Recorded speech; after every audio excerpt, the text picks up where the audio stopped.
तो प्यारे विद्यार्थियों नमस्कार, स्वागत है आप सबका एक और नए वीडियो में। प्यारे विद्यार्थियों देखो, आज हम यहाँ पर देखेंगे कक्षा 10वीं का हिंदी का आपका मासिक टेस्ट पेपर, जो कि देखो आज मैं आपको पूरा का पूरा टेस्ट पेपर बताने वाला हूँ।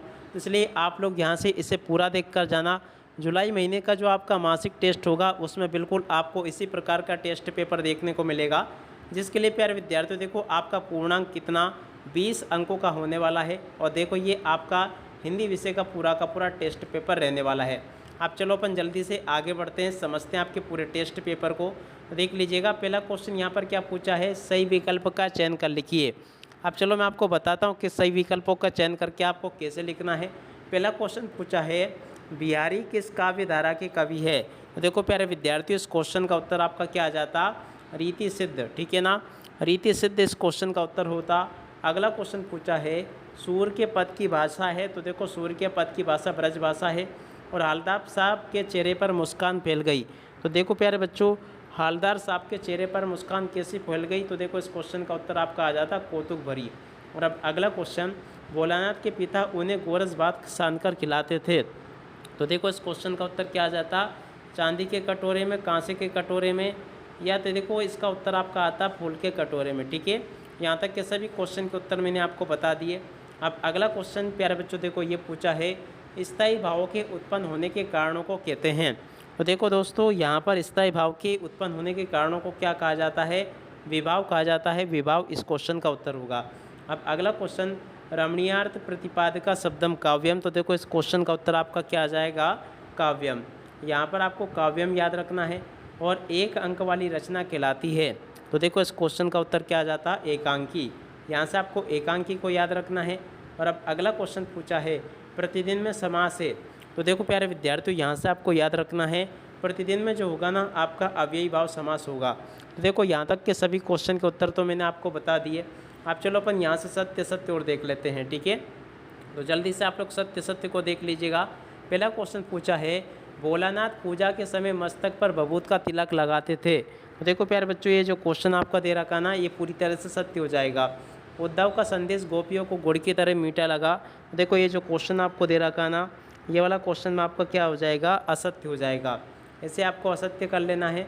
और अब अगला क्वेश्चन, हवलदार साहब हर 15वें दिन कंपनी के काम से संबंध में उस कस्बे से गुजरते थे। देखो ये भी आपका प्यारे विद्यार्थियों सत्य हो जाएगा। अगला क्वेश्चन, जगन्नाथ में विसर्ग संधि है। तो देखो प्यारे विद्यार्थियों, ये आपका क्या हो जाएगा, असत्य होगा। ठीक है ना, क्योंकि देखो इसमें व्यंजन संधि है, यह आपका असत्य होगा। ठीक है ना, चौथे नंबर का क्वेश्चन प्यारे बच्चों आपका असत्य है। और उसके बाद में देखो प्यारे विद्यार्थियों, यहाँ से आप लोग जोड़ी को देख लीजिएगा। जोड़ी मिलान आपके पेपर में, परीक्षा में इस प्रकार से पूछा जाएगा जैसा कि मैं आपको बता रहा हूँ। पहला क्वेश्चन, सूर्य के पद। सूर्य के पद, इसकी जोड़ी के मिलान आपका हो जाएगा किससे, भ्रमर गीत से। और अब अगला क्वेश्चन, देहाती दुनिया। देहाती दुनिया का जोड़ी के मिलान आपका हो जाएगा पहला आंचलिक उपन्यास। कहाँ पर लिखा, देखो प्यारे बच्चों ये लिखा है नगर पालिका का कार्य। तो देखो नगर पालिका का कार्य क्या होगा, सड़कें पक्की करवा देना। और प्रयोगवाद के जनक, तो देखो प्रयोगवाद के जनक अज्ञे हो जाएंगे। ठीक है, यहाँ तक का मैंने आपको पूरा बता दिया। उसके बाद में देखो यहाँ पर आपको एक एक शब्द के उत्तर देने हैं। देखो पहला क्वेश्चन पूछा है, मधुकर शब्द किसके लिए प्रयुक्त हुआ है। तो देखो प्यारे बच्चों, यहाँ से आपको याद रखना है, मधुकर शब्द जो है ना उद्धव के लिए प्रयुक्त हुआ है। उद्धव इस क्वेश्चन का उत्तर आ जाएगा। अगला क्वेश्चन, किसी एक खंड काव्य का नाम लिखिए। तो देखो यहाँ से आपको लिख देना पंचवटी। ठीक है ना, क्या लिखोगे, पंचवटी इस क्वेश्चन का उत्तर होगा। और अब अगला क्वेश्चन प्यारे बच्चों पढ़ते हैं, क्या दे रखा है, संधि के भेदों के नाम लिखिए। तो देखो संधि के तीन भेद होते हैं।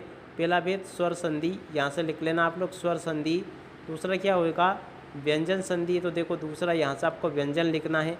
और तीसरा आपका होगा विसर्ग संधि। तो देखो यहाँ से आपको विसर्ग संधि लिख देना है। ठीक है, तो तीनों संधियों के नाम यहाँ से आपको लिखने हैं। और इसके बाद में देखो आगे क्वेश्चन पूछा आपसे, भोलानाथ के बाबूजी की नहाने वाली चौकी किस काम आती थी। तो देखो यहाँ से आपको लिख देना है, भोलानाथ के बाबूजी की नहाने वाली चौकी पूजा पाठ तथा खेल के समय सिंहासन मंच बनाने के काम आती है। ठीक है ना, तो यहाँ पे क्या लिख दोगे, सिंहासन या फिर मंच बनाने के काम में ये चौकी आती थी। ठीक है ना, तो सिंहासन मंच आप लोग लिख लेना। उसके बाद में देखो आगे आपके पेपर में इस प्रकार से क्वेश्चन पूछे जाएंगे। तो चलो मैं आपको इन सभी क्वेश्चन के उत्तर और बता देता हूँ। तो लीजिए प्यारे विद्यार्थियों, यहाँ से आप लोग इन क्वेश्चन के उत्तर को देख लीजिएगा। ये आपको मैंने चौथे क्वेश्चन का उत्तर बता दिया। उसके बाद में देखो यहाँ पर आपसे क्वेश्चन पूछा था प्रश्न नंबर 6, उद्धव के व्यवहार की तुलना किससे की गई है। तो देखो इस क्वेश्चन के उत्तर को यहाँ से देख लो और आप लोग नोट कर लो पूरा। अगला क्वेश्चन, सेनानी न होते हुए भी चश्मे वाले को लोग कैप्टन क्यों कहते हैं। तो देखो इस क्वेश्चन के उत्तर को प्यारे विद्यार्थियों यहाँ से देख लो। बच्चे के माता पिता के प्रति अपने प्रेम के प्रति कैसे व्यक्त करते हैं। तो देखो इस क्वेश्चन के उत्तर को यहाँ से देख लीजिएगा। उसके बाद में देखो प्रश्न नंबर 9 जो पूछा ना, शाला शुल्क से मुक्ति हेतु अपने प्राचार्य को आवेदन पत्र लिखिए। देखो प्यारे बच्चों, इस क्वेश्चन के उत्तर को पूरा का पूरा यहाँ से देख कर लिख देना। ये भी मैंने आपको पूरा बता दिया। और उसके बाद में जो क्वेश्चन पूछा गया ना, इस क्वेश्चन के उत्तर को भी आप लोग यहाँ से देख लीजिएगा। ये भी मैं आपको बता चुका हूँ।